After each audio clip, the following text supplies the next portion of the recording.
Merci. Église de Christ à la maison, yango et bandit. Lelo, soko ibaki mongo à l'état, kota l'émission te. Mouli mo santu lelo rodo sur la TV na yo, kutu na salon. Soko ibaki mo sa moto. Saint-Esprit. Si ya boga ko ba langue. O ezate ya mécanique te. Ya original. Boyo kango lelo. Na pesimbote na bande ko nyonso baza na prison centrale. Entre autres ndeko na ngai Yves Bouya. Je t'aime, je te sali, courage de Konangaï, Ezaka Nzela Obima Kaka. Ce n'est pas la fin du monde, je t'ai toujours dit, Mandela Sala Veneva Bima. Faut se déranger. Mais Nazul Barak, régime est peu goleka nango. Nous sommes qui les goleka.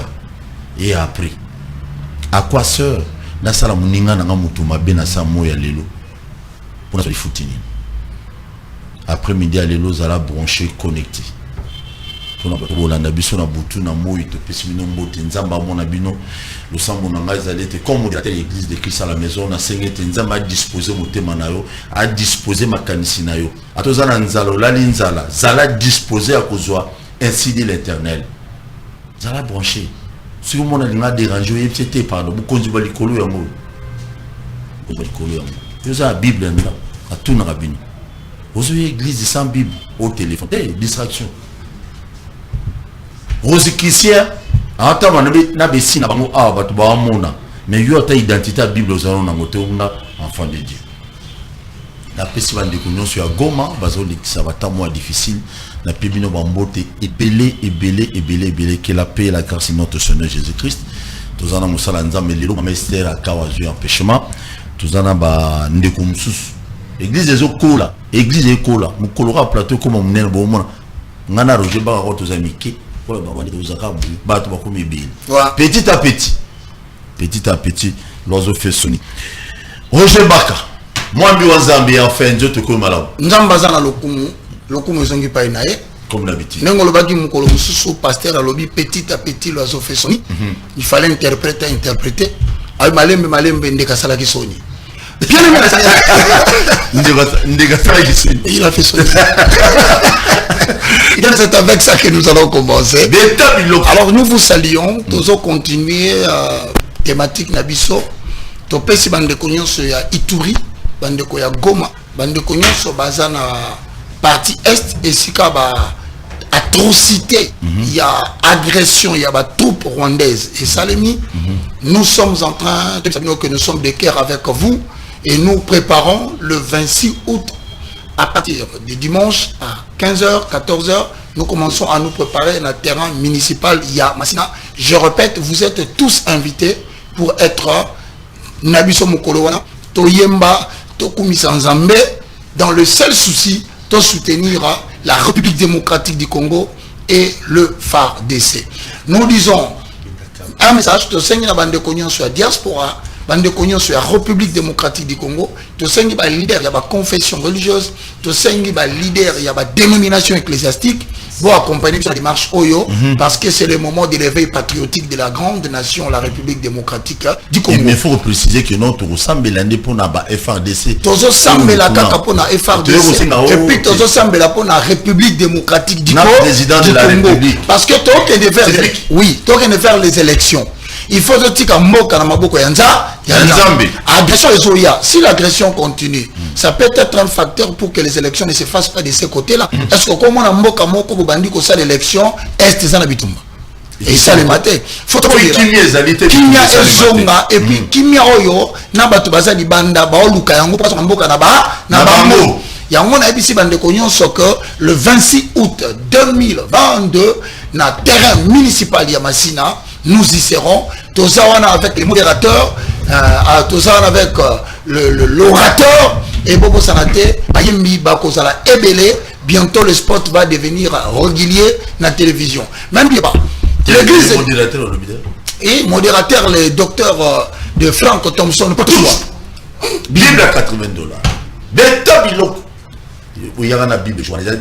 Mon tout le monde a le bilan de moi, ce qui a pembe kotoyo. C'est déjà impression patriarche Paul. Mais n'a pas un comme archbishop. La religion et ses conséquences face à la société. Tolobi, religion, il faut mettre la définition. La religion, c'est l'ensemble des dogmes et des principes qui mettent en relation l'être humain avec la divinité. Donc, la pratique, c'est la rentre Nzambé na Moutazo Lukanzambé, na Katika la religion. Bon, on fait l'été. Tant que la religion, c'est-à-dire que tu as solo non seulement le christianisme, ou le système de vie nabiso, mais la religion, c'est moussou. Et ça n'a pas de conséquences et bien dans la société. Parmi les conséquences, tu découvres que enseignement, il fallait pas ça va chrétien, les ressources du combattant chrétien. C'est-à-dire que biloko pesa ka chrétien makas. Biloko c'est la chrétien a la efficace na bitumba na diabolo. Bitumba c'est la ka famille na bango, batu baba la kate ya reçu koba. Batu babonga kate ya reçu kobo. Ana maladie moko tungisaka ye, ils ont la solution te. Azwa sida. Même Azwa mbasu. Batu musu ça mutu keno ba maladie lokwa ba sida, ba mbasu ça ba maladie incurable. Et y a batu musu baso bela ba maladie moko inexplicable même na poto ba ko expliquer. Abondela azwa solution te. Na ko pesa exemple bon. Oui. Eza ndeko moko azwa ki licence na ndinga sima. Bal. Donc ba beti bal et qui luki place à kota. Ekoti. Ba kina kanko koloba ebisi moi je suis awa okufa boboli msanko hôpital na tanga na clinique chinoise baki kuna bino biso wa mobimba abengi betidia ba kosala ti na nzoto mona tanga ba pereka bo opérer kota systématique mona kati motem ceux qui baluka mosala nzambe yango to bisa ezana makambo mususu sur le plan naturel médical humain on trouver solution exacte je connais des gens munganga bise pena mutu très bien que makambo yo bo nzambe. Donc nous sommes venus pour dire tu vois comme ça congolais na makambo ya à l'est so ina armée na diplomatie na politique solution monanité biso na prière trouver solution ya mona pesi Kagame merci ne bokeno kutana na président Kenyatta pour na koluka ko calmer parce que degré congolais telemi effrayé na ba rwandais ba comment tu message déjà ko biso bolimbisa biso to za peuple moko to ko bundisa ba congolais te biso bito na problème te to vivaka na ba rwandais awa bandaka kala to na ba utu ko ba sese bela bande ko expliquer batu que likambu ya ko simba machette o simbo ko tambola ba biso vérifier biso ça na posa ko sidi wanate ça c'est de la pire distraction. On nous oppose une guerre spirituelle et intellectuelle, nous n'allons pas répondre par une guerre physique. Ils ont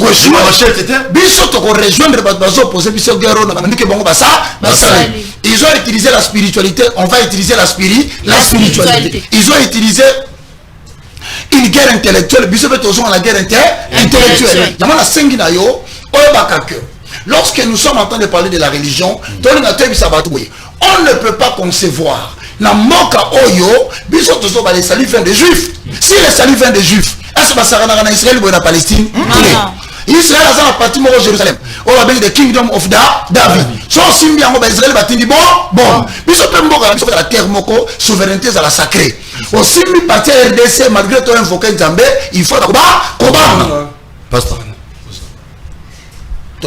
Pasteur rwandais. Pasteur rwandais zela nazuya alobi ke te zela oyo ka message abetinga na téléphone akomeli nga lobi bu yemoko je crois na ba émission zali koyana na lingana vous voyez nous sommes en train de suivre yebisa biso na répondre au balobi répondre nga lobi bu abinzambe oyo na baka muteya na ko bakiselo c'est le même nzambe oyo biso pe na Rwanda watu osambela biso ko sala ba prière biso pe to sala pe ba prière biso pe nzamba ko exaucer ngo pour que biso parti si ko nkolo ako exaucer bango betabilo biso to tuni mutuna très cher pasteur ya Rwanda bolobi ke nzambe nde alakibino boboto la biso Ituri boboto la Goma non Kivu na Sud Kivu comme yabino betabilo si parce que autant la Bible pourquoi boza kobo ya verset oyo ya Deutéronome chapitre 19 le verset 14 elobini tanga makomi parce que biso to kenesko la guerre les autres huiles lecteurs ils ezokola Deutéronome chapitre 19 le verset 14. Deutéronome chapitre 19 le verset 14. Nous voulons poser les fondements pour faire avaler les rôles. Lorsque vous serez établis dans le pays que l'Éternel votre Dieu vous donne en partage, vous ne déplacerez pas les bornes qui marquent les limites de la propriété de vos voisins qui auront été fixées par le premier arrivé. lorsque vous serez établis dans le pays que l'Éternel votre Dieu vous donne en partage, vous ne déplacerez pas les bornes qui marquent les limites de la propriété de vos voisins qui auront été fixés par le premier sacrifice. Non. Conférence asiatique 1955 bakabola Afrique biso salaki bakamati patron pesi okamata parti na biso ya Nord Kivu na Sud Kivu na Ituri on servir la Bible ni c'est la Bible c'est que tu es dans les faux to baki c'est le quoi yondi mi ko tsabiso la bitumba wana sache que tout un peuple vient de se réveiller comme le peuple congolais vient de se réveiller na personne sous Deutéronome chapitre 19 verset 17 biso to déclarer yo to tikis ko magamunyo so la guerre spirituelle et le mini Deutéronome chapitre 19 le 17e verset. Les deux parties comparaîtront devant l'Éternel. C'est-à-dire biso na Rwanda to keli boso na za il mama kama diplomatie asili président Rwandais Kagame ayamba président Tshisekedi ou pas problème exact et ça homologue président na yo boko yambana maintenant mutu na yo ko yamba yo yambie ça ne change rien de 12 millions de morts bakufi na est ça ne change rien na l'agression na mboka na biso boniati comment voulez-vous l'Ouganda et le Rwanda tellement bo wele ba richesse à Congo boko bunda na kisa na kisanga et bandande ngeni bo wele biloko ba tuna mboka ya batu to vanda so si qu'on répondre président wana moi aussi je suis en train de te dire bon comme les biso bon le na biso qu'est-ce que Roger Baka pense? Vous là, qu'est-ce que vous êtes en train de dire? Moi je ne pense pas, je ne suis pas au niveau de l'homme âme. Moi je suis au niveau de l'homme esprit. Au niveau de l'homme esprit, je suis en train de communier avec les souverains. À travers les trois facultés, la communion en prière. Et la question vient nous donner une référence qui est dans Ésaïe chapitre 43, le verset 26. Réveille mamé. Comme tu avais mis sur la jugement, tu as mis mémoire na yonkolo no lobaki. Oya ko déboucher ta bouger. Borne ya ba voisin. Ancêtre batia ya on est au compte dans le jugement il y a moto lobby soki biso ça la tort tika nzamba silisa biso mais soki bino ko tamboka na biso vous allez connaître les 9 fléaux que l'Égypte avait malade de l'épidémie au bête à la Rwanda si vous ne faites pas attention vous serez rayés de la surface de la terre vous savez pourquoi pourquoi na sebi sabino ndeko na ngai biso to pekisi mutu moko bundisa Rwanda na RDC botika mo bava nasi kinya to fona na biso naka mais je suis en train de vous dire si on continue à kata guerre to memi bino skoyo na Deutéronome 19-17 to lobi na bino boye to bonte biso to za na posa to fanda na kinya ko yamba président Félix Tshisekedi faji beton la pension mbote et puis les politiciens ezala Martin Fayulu ezala Muzitu ezala Moïse Katumbi ezala Joseph Kabila je suis en train de vous dire tu as la posa il y a la division il y a parti politique na minute yo le peuple congolais est derrière une décision nous allons parler nation tu vas te solo ya mort toi c'est un problème et puis je le rappelle que personne ne trompe Naibaka Nena Vandia so ezali Martin Fayulu nda vani na kita Bukenzi ngana ba to soutenir Martin Fayulu so ezali Moïse Katumbi to soutenir Moïse Katumbi parce que na era Kabila ba to soutenir Kabila so Kabila peut to ba soutenir c'est vraiment bango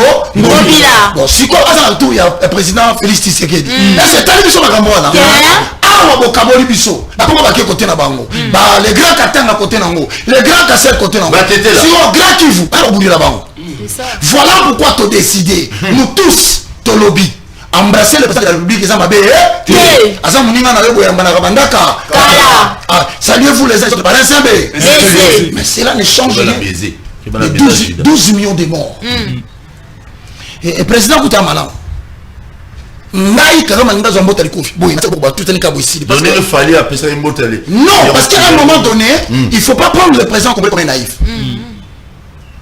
Vous avez remarqué que je vais le dire sincèrement sans faire qui que ce soit. Le silence au président Fatia qui va oser la loi. Qu'est-ce qu'il va dire au sujet de la guerre à l'Est? Mais maintenant que Bakutana Kenyatta, je pense qu'il a quelque chose à nous dire. Mais c'est très bien. Bissonoto Vandiawa. Très bien là au monde la diplomatie fonctionne. la politique fonctionne. Mais biso na kati anda ko tolisi papa au moment où yamba ki papa ba voisin problème est ça mais yebisa bana na ye bana nda ko na biso tu vas poser la volonté parce que après yamba yo on dit ba tout ba to na limbisa na une vérité. Il y a certaines personnes quand vous vous réconciliez il faut faire très attention. Le Paul Kagame bato ba changer kati ya wala nyoka ati ako yamba yo ngani ka bomayo beta biloko limbisa na ba vérité beta biloko ça dit que nenga to salia wa il faut te protéger le pouvoir, il faut te protéger le pays. Amen. C'est-à-dire que makambu ya guerre est to lobi boyi biso to déclarer la guerre spirituelle boto bozo na bo résoudre sur le plan temporel tout ça d'accord hein. Ils ont malamu parce que tout ça va africain après tout il faut te vendre ensemble to solo mais to solo nenga ni ndeko na ngai bino bolingo tiko yiba biloko na bisote to solo ndenge bino ngotika so congolais te na obeti solo wana to ka 2 jours après ba massacrer sous bato ba massacrer différence c'est ça nini na ba uti bato ba na RDC différence na ba kile zani na batuti biso to na kile rouge on nous demandons au pasteur ya Rwanda dites à votre président il n'est pas plus fort que Mobutu. Na répété, dites à votre président Kagame, il n'est pas plus fort que Mobutu. Mobutu a terrorisé l'Afrique, il a fomenté les guerres, il a soutenu les guerres, il a détrôné des présidents africains. Talent le Congo comme faible. Maintenant vous avez tourné à Binopé et Goya. Avec Fachi. Mukole Goya, Tosuka Wapi. Va pourquoi? Je vais rentrer maintenant dans l'arme spirituelle que les chrétiens vont utiliser. Avant Tobengango. Le 7e arme de l'esprit. Merci beaucoup. Avant cela, na olinga, ça demande à des téléspectateurs na ba ndeko na biso internet et belé basengi bochi la vidéo on la fois passée régisseur na biso sala ki moi boulou et ki mo tellement to église papa c'est moi qui mbam comprendre donc il me mi kamba wa no sala mon boulou alors ba tout basengi to la bango vidéo wana ba yoka pasteur wana yemoko ndinga zolo bana kina Rwanda. En fait, tout ça coïncité ma bémoroté, NPT.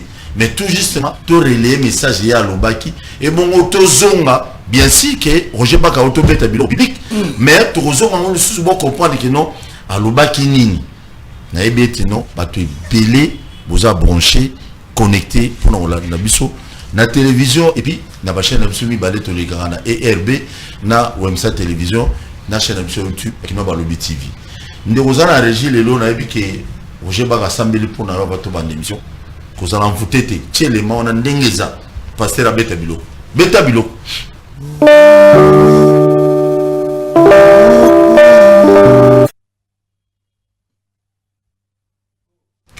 Oui, désolé, je crois que les mangots, ils ont calé. Bazo Bomsango pour tout la binongo. Ndenge passé à lobby les lots si j'ai tout terme na biso les armes spirituelles mais les lots dans la 7e arme ils allaient des prières on la fois passer pour une explication mais les lots bozozo asiko par la langue yo déjà le ba langue bo tout le ba langue ndenge nini zala branché cause la district au WhatsApp zala branché yo sa bible na tout na oka bible yo sa bible basoda nyonso bozo tala biso na kanko kolo kasi ta kabumba kalwano kaseta na Goma na Est Sud Kivu na Loja ici bato Kabila tu ma province wana bino nyos dans l'ensemble na pesi nombote vous a branché ya Roger Baka beta bilo. Bien aimé dans le Seigneur, nous avons dit ceci que tout chrétien qui a déclaré Romains chapitre 10 le verset 9, c'est-à-dire si tu confesses de ta bouche le Seigneur Jésus-Christ, si tu crois dans ton cœur que Dieu a ressuscité Jésus d'entre les morts, tu seras sauvé. Alors dans ce cas-là, tu es devenu juste. Non pas parce que tu ne commets pas de péché, mais tu es devenu juste parce que le juste qui s'appelle Jésus-Christ habite en toi. Mais réellement, c'est bon, c'est quoi? C'est que nous vivons avec un Dieu qui a tout, mais nous n'avons pas tout. Nous vivons avec un Dieu qui a toutes les bénédictions, mais nous ne jouissons pas de ces bénédictions. Pour la simple raison que la Bible dit, si vous étiez du monde, c'est-à-dire si vous étiez des païens, le monde vous aura donné ce qui est à lui. Mais puisque boboyi mokili pe bisi bino boko no luka bozu na bino pa nza yazande ce que pendant que so bozu pa nzambe pendant que so biyano na ba problème oyo zana yango yango to beta di solo que chrétien il faut à la remplir avec cette arme nenge apôtre Paul a monaki les soldats romains à lati bilamba arbité bilamba muto à lati par analogie ce qui romain à lati bilamba pas que ne bitumba c'est que chrétien passe na biloko kola ya kolata pas que bitumba Mais malheureusement, biso tolobi awa mukande à Luc chapitre 24 verset 39, je vais citer, il dit kola lobi na bango regardez mes mains. Regardez mes mains, vous allez voir que j'ai été trouvé par le clou. Mais je ne suis pas un fantôme, car l'esprit nani cher nani ni os. Et ngolo ba ke nabi tumba otoza nango tokobunda na biloko ya nzoto. Ce que ça ba combat spirituel, c'est que c'est le combat de l'esprit. Quand on dit que c'est le combat de l'esprit, et ça combat moreza nani os ni cher. Mais comment ce que kamata moto tindamo kamata machette papolema machette uzo msuka zona tout geste ko beta liko akani makofi zo mona mutala ba problème na ye na famille na bongo bonga raté beta bongama beta liko fi quand démon beta mi balé quand siko ça va près beta mi balé tout est yango quand Misatou. Voilà passé. Voilà des mots la famille. Voilà ce qu'on a quatre églises. On va s'assembler le Saint-Esprit. Va s'assembler le combat charnel. Non, qu'est-ce que le roi dit? Bah combien belé va s'assembler sa biso simba mitraite. Les tango rakakaka rakakaka. Au moins ce qu'on tellement comme mingi. À ce billet là Satan, parce que c'est la requête à secret. Matthieu chapitre 22 le verset 29. Vous êtes dans l'erreur parce que vous ne comprenez ni les écritures ni la puissance de Dieu. Si vous avez l'esprit n'a ni chair ni eau ni os. Kamataമായി bois que la yé. Tiens bungwa sopela yé. Quand mutu na nzambe nyata satana nyata satana nyata tambola satana nyata makasi nyata voilà dit c'est vraiment de côté balcon bon je dis c'est son ngani sofi ali ba yembi pe babite ba passer ba komoleka la biso esprit ba distraire ba tumingi biso to réussirité ba on peut ba kamati pe ba instrument azu yango tombola bombe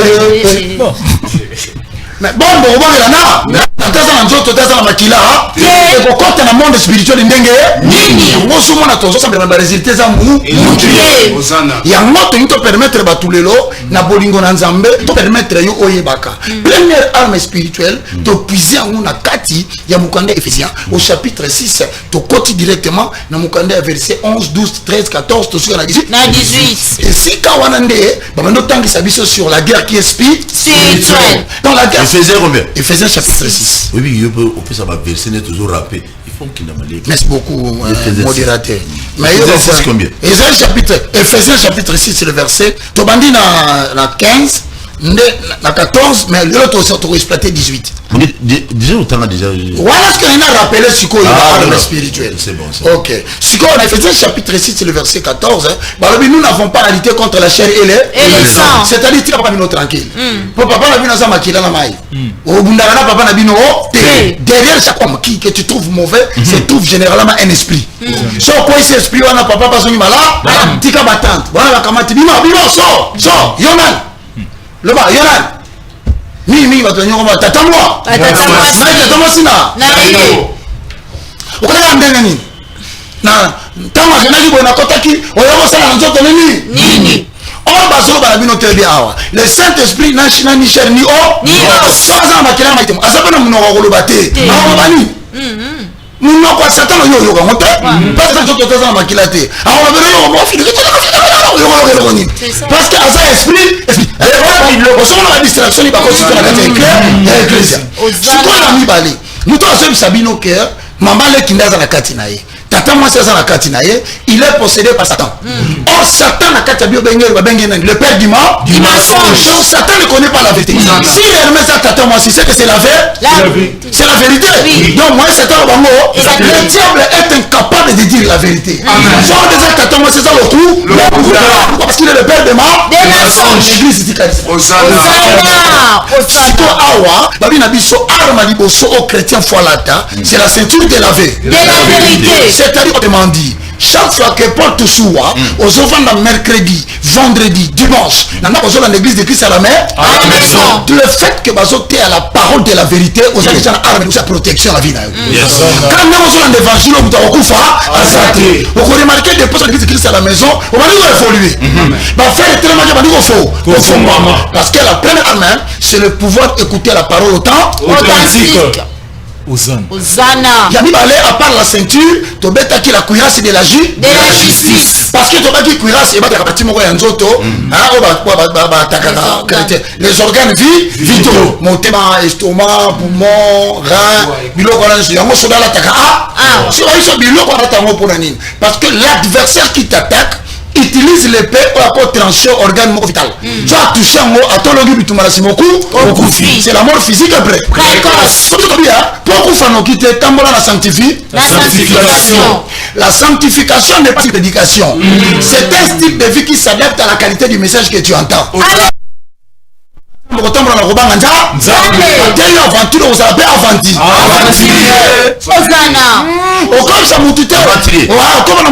Marcher dans la sanctification, la sanctification. Prêcher la scène de prendre en charge de modèle conduite.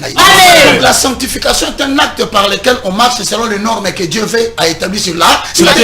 Dans mon pasteur impudique engendrera des brebis impudiques. Parce qu'il ne sait pas parler de l'impudicité. Il y a un consommateur potentiel de jeunes ados. Adolescents. C'est pas l'église, c'est consommateur de jeunes ados. Adolescents. Il va salir coup circuit à circulation routière. À tomber la moitié de bateau. À tomber. L'église pas. Et Panzani. Modérateur pas qui est sur l'église. Parce qu'on va le Rani. Yo, dans la spiritualité. Osana. Est-ce que vous avez si tu as la spiritualité, yo connaître les solos yango. Pourquoi? Parce que mon thé a sanctification. Le rôle des c'est la doctrinité. Et tu sais que nous malades na parce que na un combat moteur. Mais yo sont choqués pourquoi? C'est déjà parce que sur le bill comme tout un comment on a limité. Il a terriblement. Voilà. Sur ce temps pour la sanctification, si tu ne fais pas le mal, le mal n'aura pas de porte d'entrée dans ta vie. Il y a deux types de péchés que nous commettons. Le péché extérieur et le péché intérieur. Le péché extérieur, les gens ont tout fini. Ils ont péché là. Aussi, le péché là.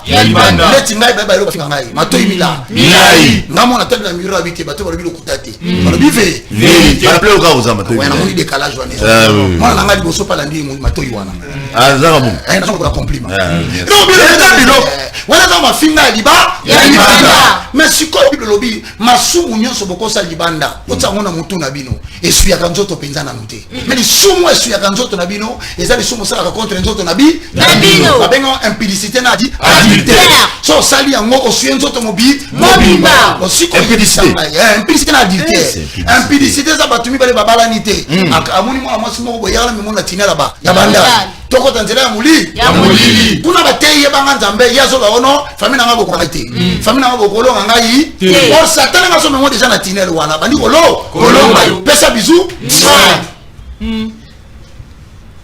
pesa bizu wana pesa bizu so mbanga mi yoka ngule atali gauche atali droite lokola Moïse beta biloko mutale kana zate est-ce mutale kana zate nazate est-ce que bat église bali kana ka bende ya mamulai Timothée Piambula beta pa ya moto na nzambe registré la koyi déjà wana la kisi que la Bible dit celui qui ne commet pas de péché le monde des ténèbres n'aura pas de porte d'entrée dans sa vie. Amen. En marchant dans la crainte de Dieu, vous punissez la chair. Ça peut paraître difficile, mais vous éloignez les diables. Amen. En refusant de marcher dans la vie de péché, vous empêchez les diables de s'approcher d'eux. Et ça paraît trop difficile, mais vous arrêtez de Moussika. Avant qu'on te fasse mon apporte dans même maladie aux obés la wana, à continuer de là, il y a que ceux qui ont la kobanga nzambe wana facilité au sambela mais ceux qui ont sumuki au senti que les bons de l'économie wana continue sur sumu naka yango balobisco deuxième arme on a vu ça radement tu la yemo moto et simba était soit continue sur so papa nanga no to za mutu moko on dit que nani moto les oiseaux de même plumage ngana oiseaux de même plumage mulilo ça ngana satana ça pena katina siko so benga nga pona ntango so ko malade mukongo kwa ya au kwa ndenge yo so vivre majaba ya batu tigana mubali ya batu apo senga nzambe geri beta biloko amen beta biloko yango to fandi bo comme si la pasteur banganga pasteur ça ngati pasteur ça monter ya parole bible Matthieu tozote ya bino eza esprit et so yambia mona mulimo malamu et pese pe bomo bien mais troisième arme to lobaki à part ni zala mom kuse potongi pour ta prière wana prière to zonga za mulaite mais to que des mamans Mais pour synthèse, c'est que les gars maman facilement tout que les gens il y a mis ça tout les ailes qui donnent l'évangile de paix. Ayez pour chaussure le zèle et pour chaussure à vos pieds. C'est-à-dire on parle de la marche.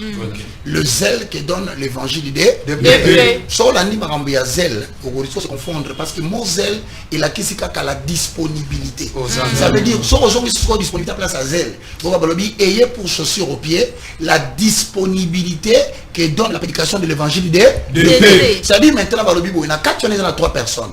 Batumi ça tu vas protégé par Nzambe ba bagate ya liboso et ça va prédicateur du message authentique. Quand tu prêches le message authentique, la vérité te protégera.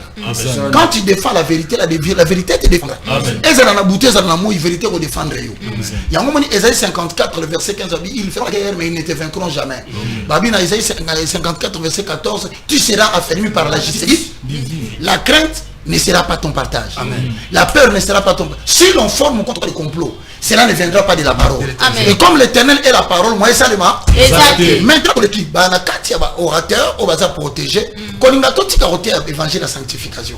Quand on a tout le ministère de la prospérité, il y a combat spirituel, il y a prophétisme, il y a délivrance. Nous avons la délivrance, mais il y a des gens qui ont été église. Il y a des gens qui ont été accident vasculaire cérébral. L'église peut se communiquer au nom pasteur a eu un traitement il y a massage ce pasteur va péter AVC l'église au soukawa il y a moto lobby na yo pasteur c'est que Dieu récompense ce n'est pas le sacrifice. Dieu récompense l'obéissance. Donc ça va sacrifice en ndenge so pona Nzambe mais tout ça m'a commis na ye ozu ko batela mana na yo. Donc l'amitié de l'Éternel est pour ceux qui les craignent, pas pour ceux qui les servent. Il y a un moment ici comme to continue na eloko mususu to lobaki a so to bimi prenez par-dessus tout le bouclier de la foi. Quel était le rôle du bouclier de la foi avec lequel vous pouvez éteindre le enflammé du malin? Toloba ki boye.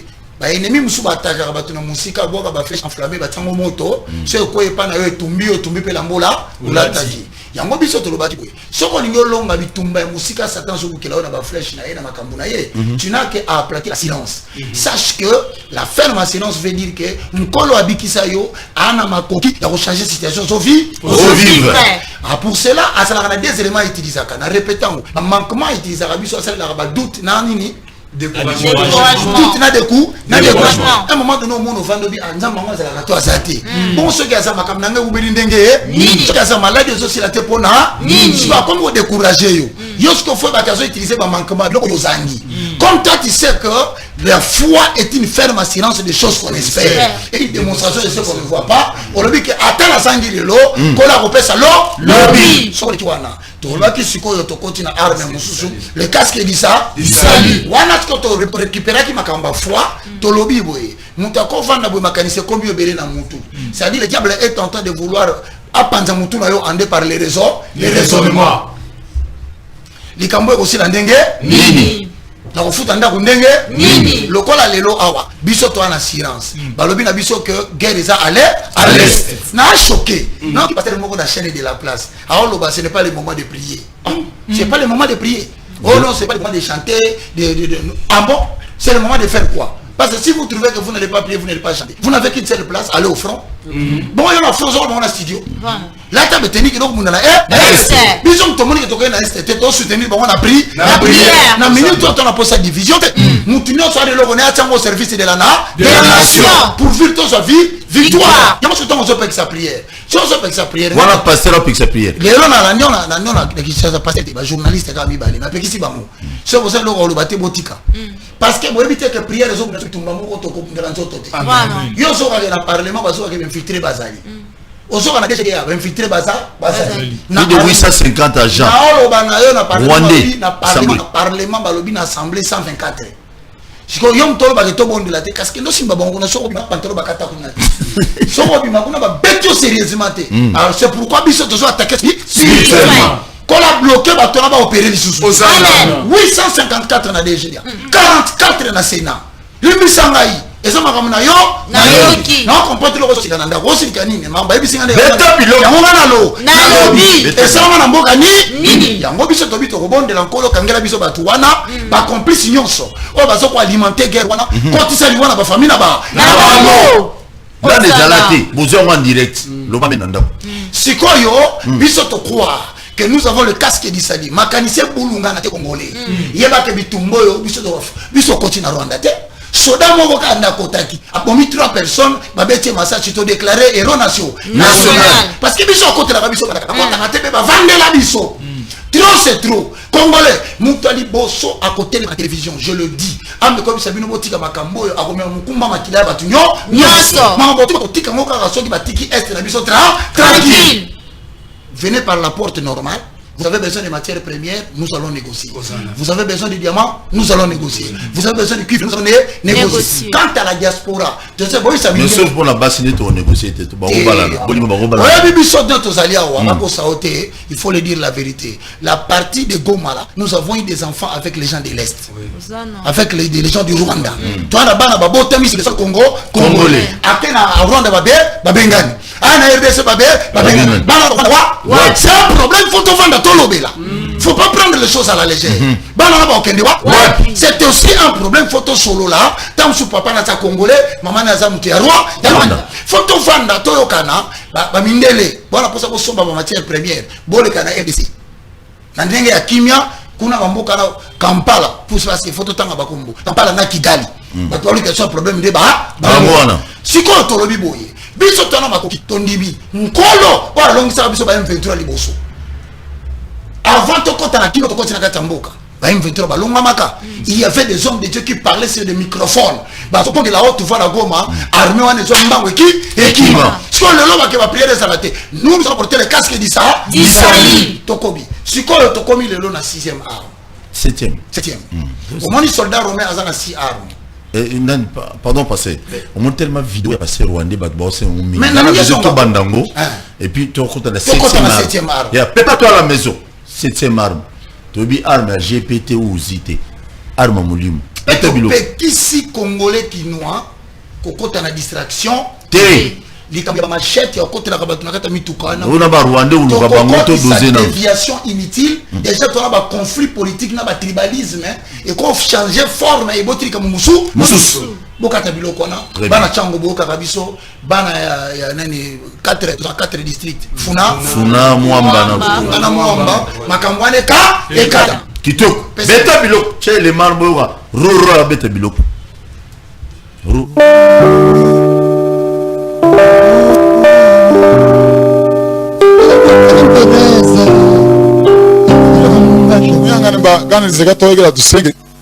Mvumilie niwazungumzie kidogo alafu tuombe.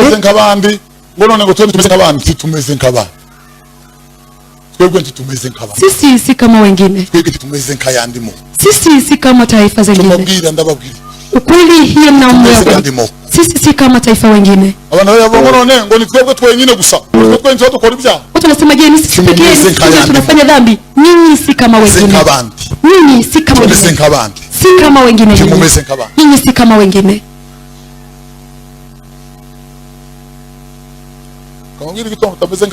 Tuambie ni sababu gani?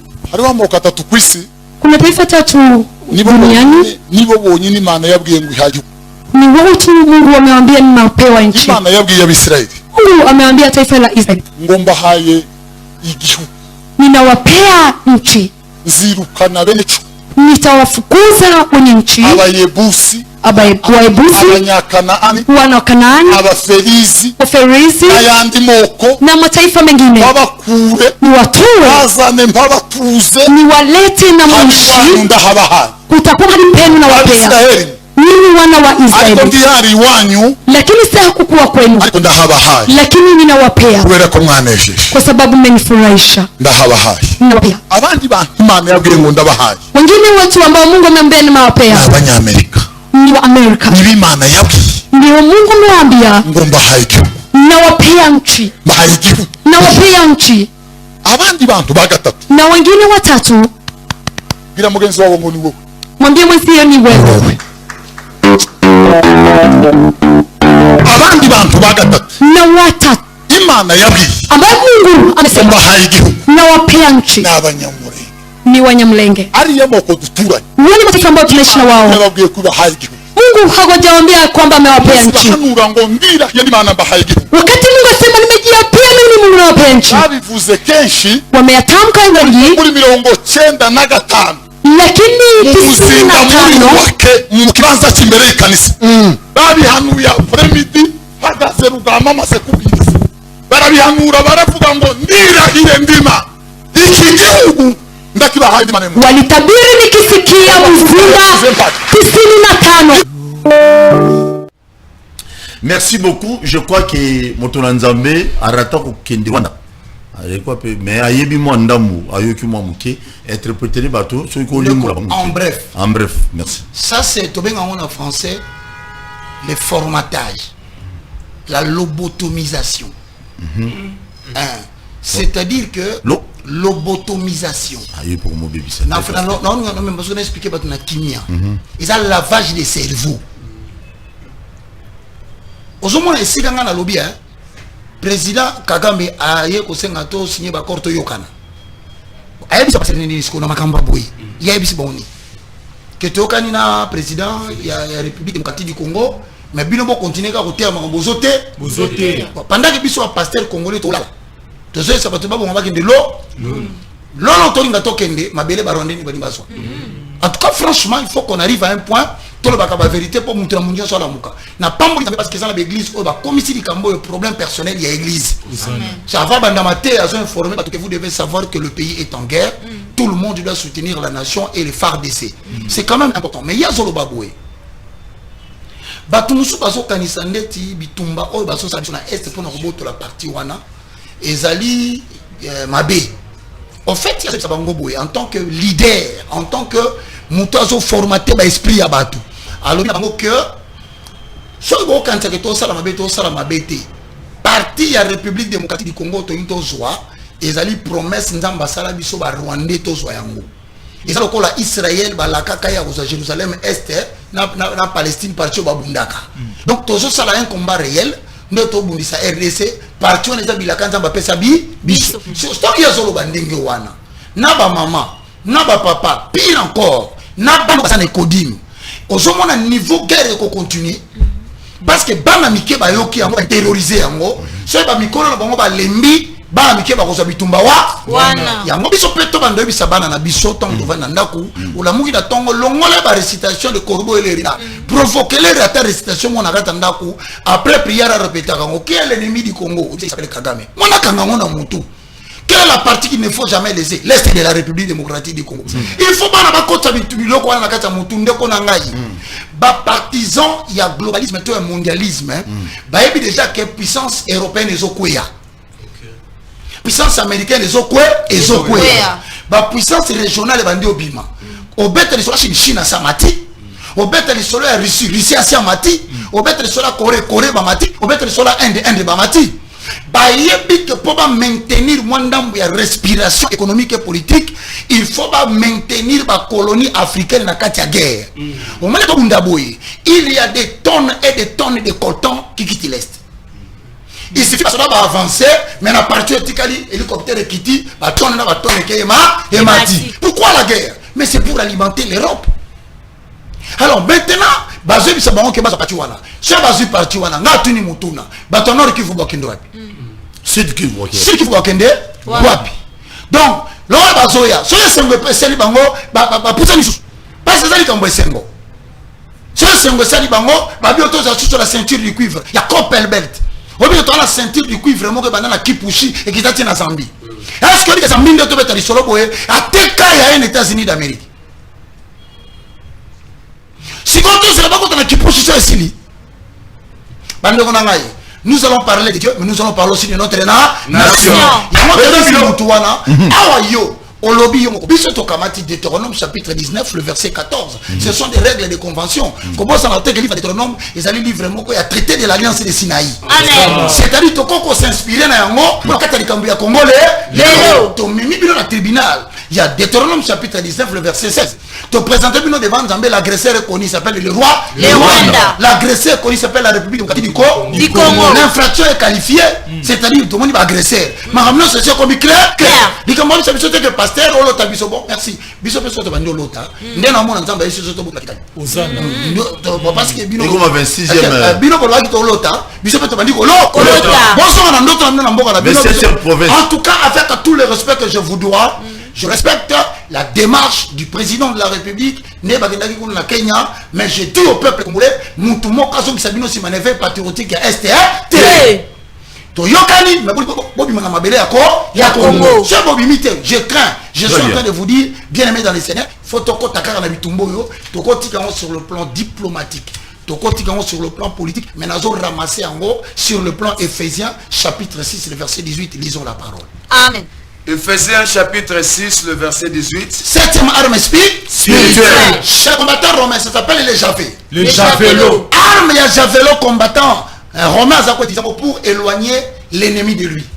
Amen. Quand l'ennemi a son kabitumba corps à corps, javelot est arme pour sa soda pour maintenir l'ennemi Moussika. Vous avez entendu parler dans les livres des rois, les vaillants héros de David. Oh, bah, 100 personnes, 200 personnes. Javelot vous mélange à la fois. Parce que ça arme, moi aussi, on a besoin au bête, on a besoin de la carte épée, la carte. Et fungwamaka. Et quand tu as 2, 3, 4 personnes, au bimisiamo, tu peux tuer 100 personnes avec le javelot. C'est une arme qui permet d'imposer le respect à l'ennemi. Pour nous, sur le plan de l'esprit, nous appelons cela le 7e arme du chrétien, ça s'appelle la prière. Nous avons parlé de la prière en intelligence, mais nous sommes maintenant dans la prière en esprit. En effet,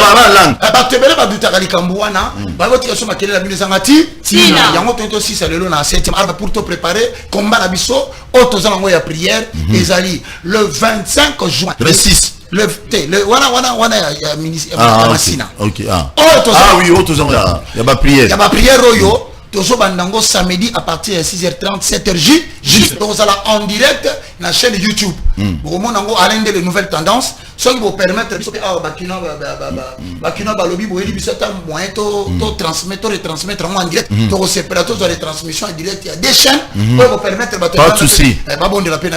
Merci beaucoup pour tout choix. Si vous avez la arme moko pour permettre aux chrétiens à imposer la distance à l'ennemi. Comment on va malade comment pamba pamba. Ba problème ni ko répéter. Na minute yoto l'action arme à munene. Arme wana ezana romain Éphésiens chapitre 6 18 temps. Et c'est Éphésiens chapitre 6 le verset 18. Faites à tout temps par l'esprit toutes sortes de prières et de supplications. Veillez à cela avec une entière persévérance. Et priez pour tous les saints. La persévérance dans la ceinture de la vérité. La chaussure de piété parce qu'on est à arme chrétienne c'est à la tavanda kanaya. Alenda déjà. Mais on a commencé à bino prendre. Il m'a dit que déposer qui prière bon la mukana pri. La prière. Et cette songe la spiritualité na yo ya malamu. Tika ko se distraire na ba occultisme ba roi la franc-maçonnerie, ba rose croix, ba ekankar et comme on a distraction ko kufa brisque. On a muta tongo na mutaku akufi. C'est la mort physique près. Si tu as la prière, tu as la prière en esprit. Prière en esprit, premier point. Et ça la chapitre 28, le verset 9 à 11. Isaïe. Voilà ce mot parce que prière en esprit. Trobi l'esprit n'a ni chair ni eau ni os. Azapene l'obéli en français. C'est ça la makilate. Azana maïté. Donc azana nzoto. Ça azana nzoto. Donc azapene l'olemo. Il y a le bamuno comme ko tanga mana kelasi to ba yokisa nanda. Nanda. Sur le lendemain ko bezan ndenge. Parce que c'est toute une sagesse qu'on va enseigner. Il y a moi Isaïe chapitre 28, le verset 9 à l'obéli.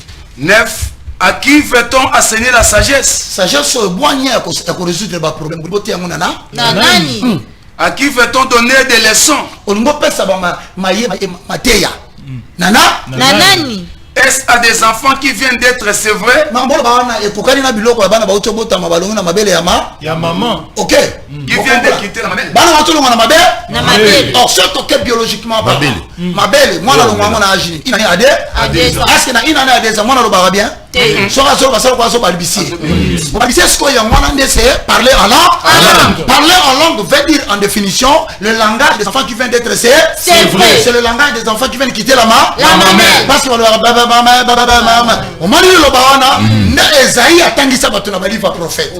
parce que le livre d'Éphésiens chapitre 2, le verset 20, 19, 20 à 21, vous avez été édifiés sur le fondement des apôtres, et des prophètes. Donc ton ami a parlé à langue à partir du prophète Esaïe. Ce qui est Esaïe, c'est prophète à l'obélibisso. Ce qui est apôtre.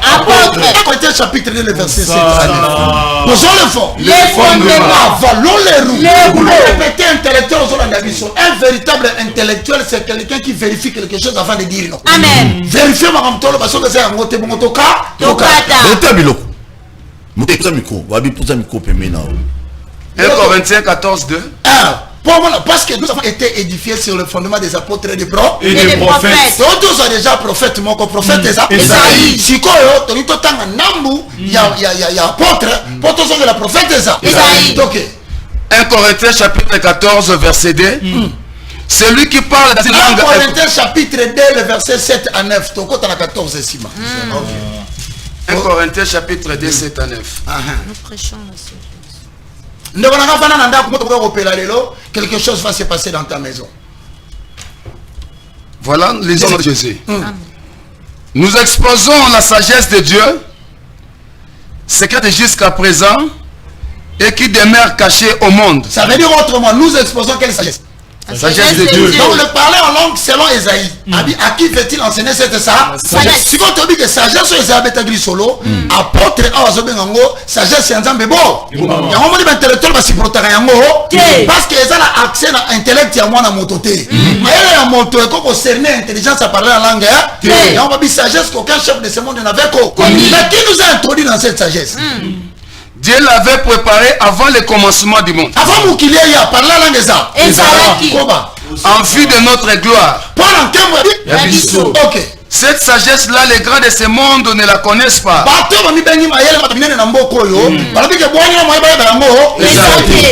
Car s'ils l'avaient connu, ils n'auraient pas crucifié le Seigneur glorieux. Seigneur glorieux, Jésus-Christ est là.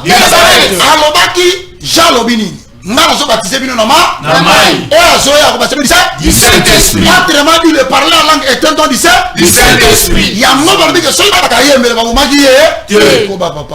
mais comme dit l'Écriture, il s'agit de ce que l'œil n'a pas vu.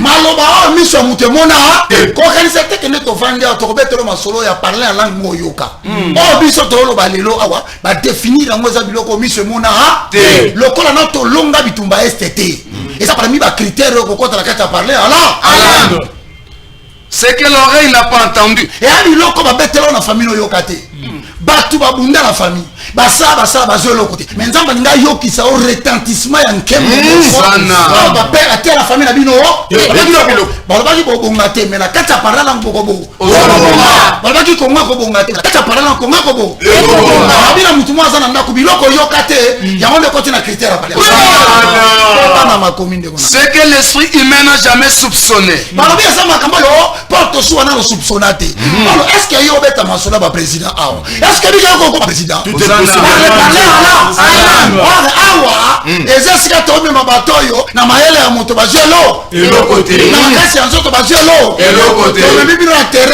possible.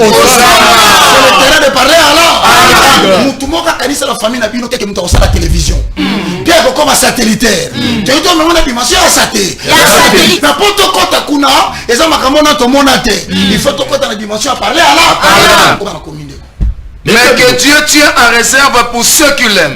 Dieu tient en quoi? En réserve.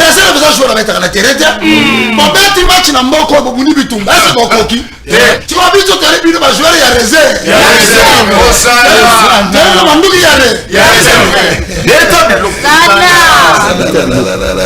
Na bana mutu mwana ndanga na ndako. Maladi wana kobika. Otamboli na bopito ba iso ke kobika te. Biso na plateau ya lilo. Zomi sino focaliser mo ka écran ya Wemsa. Tala mo écran ya ERD. Avant tout si ça koyemba to bondela. Et loko moko batira ko annoncer oté. Le Saint-Esprit le prendra entre les mains de Adonai. A quoi annoncer na molimo na. Tu auras la question miracle. Beta bala potolo bayango. Potolo mabatuna makambo yo kate. O batikala ko soupçonner te. C'est ainsi que Fona Zongisayo. Dans Ésaïe chapitre 28, le verset 9 à 11, Oyoka, la forme du parler en langue. C'est le verset 10. Ésaïe 28, 10e verset. Car c'est précepte sur précepte. Il a parlé en langue. Ok. Précepte sur précepte. Ensuite, règle sur règle. Précepte sur précepte. Sur précepte. Règle sur règle. Bandela bilo wana 4 fois. Une de trois. Précepte sur précepte. Règle sur règle. Au moins il doit dire le moment. Parler en langue ça va basila bebele. Car nambo solo bawana ya wana parler en langue. Ozulu ngo bawana lo bana te. Ongo tuna nani. Biso tangisa ngo mutu. Eza lobi eza maloba ngo se répéta ndenge moko. Mo parler précepte sur précepte. Règle sur règle. Sauf que aussi ma règle sont aux ici koto. Et comme il règle prêt. Règle prêt. Précepte prêt. Règle prêt.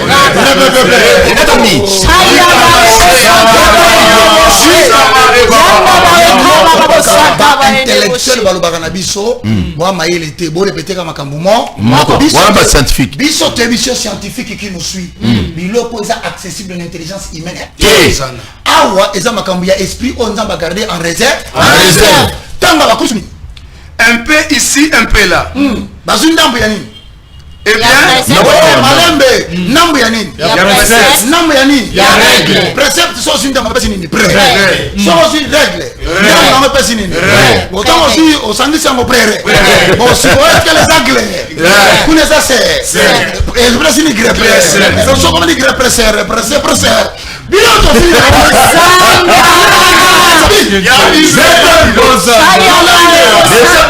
une nouvelle armée est en train de se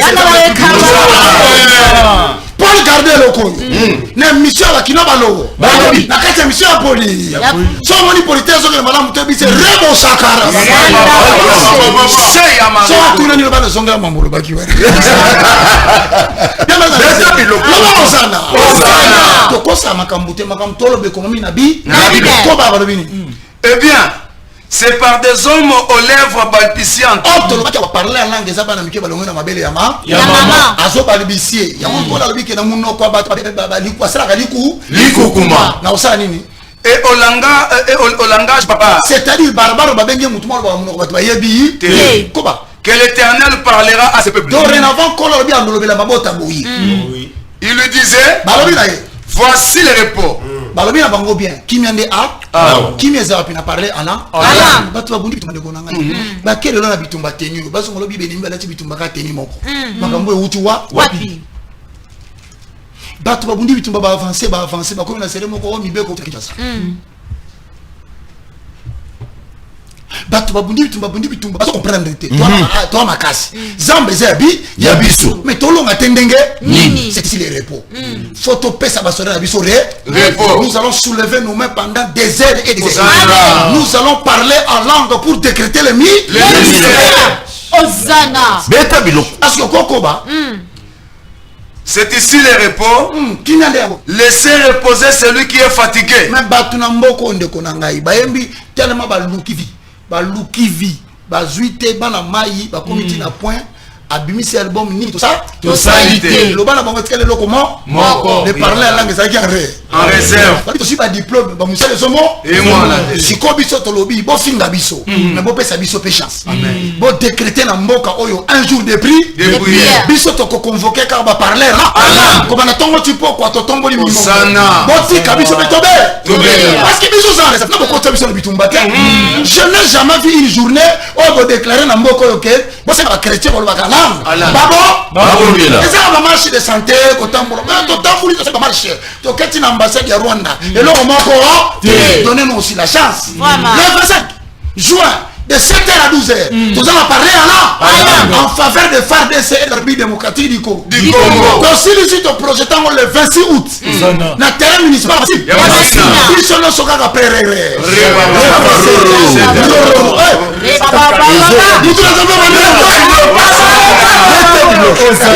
déjà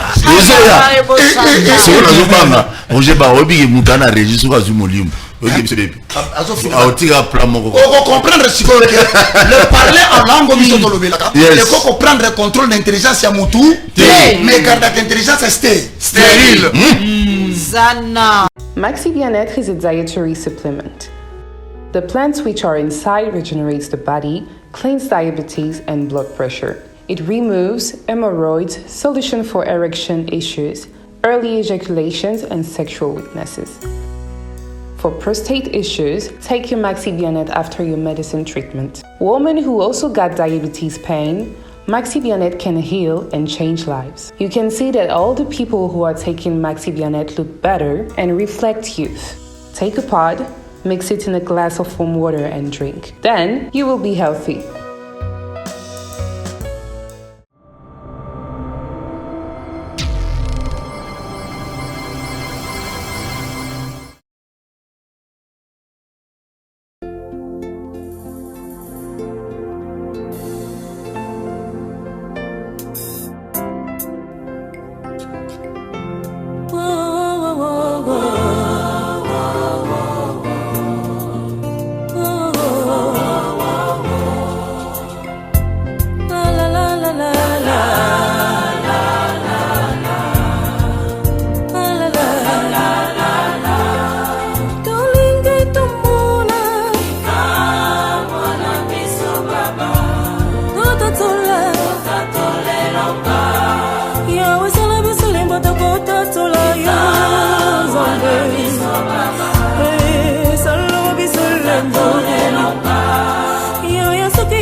Tomona yango buka bashende